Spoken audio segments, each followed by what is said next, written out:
सस्य श्यामला सस्य श्यामला मातरं वन्दे मातरम्। 1908 সালের 11ই আগস্ট কিংসফোর্ডে বন্দে মাতরম বলার দোষে যে বালককে বেত মারার হুকুম দিলেন ব্রিটিশ সরকার, তারই পক্ষে দাঁড়িয়ে ক্ষুদিরাম বসু ও প্রফুল্ল চাকি সাহেবের ফিটন গাড়ি লক্ষ্য করে বোমা চালালেন মুজফ্ফরপুরে। সাহেব নিহত হলেন না, তবু নাবালক ক্ষুদিরামকে ফাঁসির হুকুম দেওয়া হল।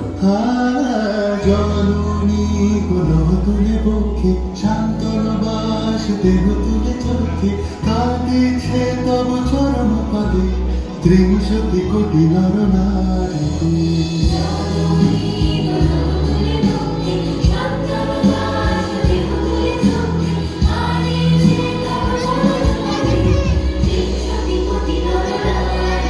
যারা স্বর্গগত তারা এখনো জানে স্বর্গের যে প্রিয় জন্মভূমি এসো স্বদেশ প্রভের মহাবিদ্যালয় সেই মৃত্যুঞ্জয়ের চরম চুনি। যারা জীর্ণ জাতির বুকে জাগালো আশা মৌনমলির মুখে জোগালো ভাষা।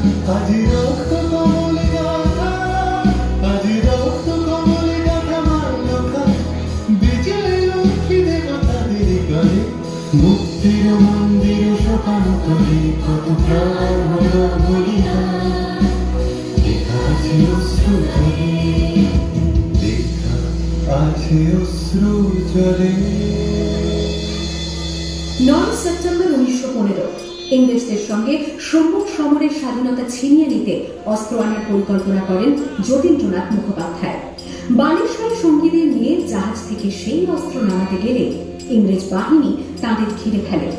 বুড়িবালনের তীরে লড়াই বাঁধে বিরাট ইংরেজ বাহিনী বনাম বাঘা যতীন ও তার 4 সতীর্থদের। এককালে শুধু গোজালিঘাটে যিনি বাঘ মেরেছিলেন, সেই বীর সেদিন লুটিয়ে পড়লেন। আমি হাসি হাসি পড়ব ফাঁসি দেখবে ভারতবাসী। ও মা হাসি হাসি পড়ব ফাঁসি দেখবে ভারতবাসী। একবার বিদায় দে মা ঘুরে আসি।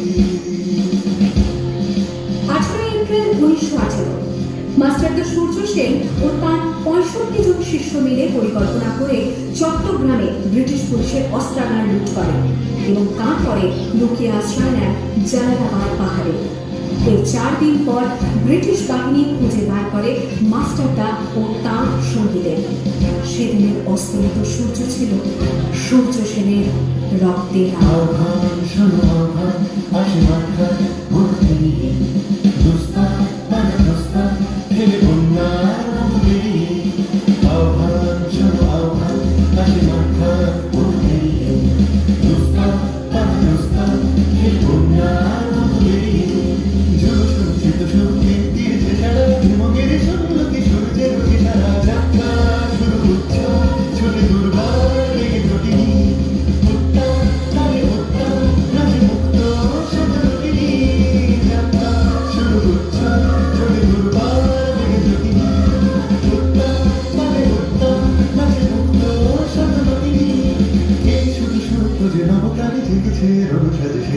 অধিকার অর্জনে এই শুধু সুখ যে নবকারে জেগেছে রণ সাজে অধিকার।